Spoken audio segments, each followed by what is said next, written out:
How to check sign status in the dashboard. After logging in, check the sign status column. Over here you will find 3 types of status: pending, cancelled, and completed. Click on the pending status. Pending means the document has not been signed by all the parties. You can send them reminder mail by clicking this button.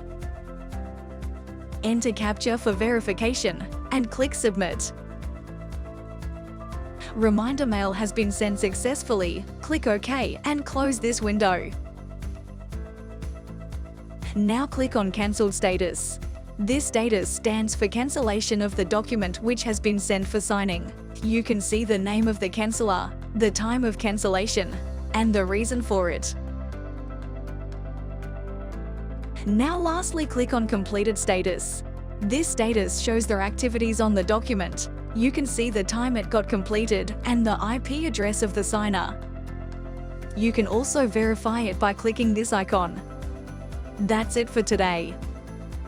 Document verification using globally patented technology. Thank you for watching.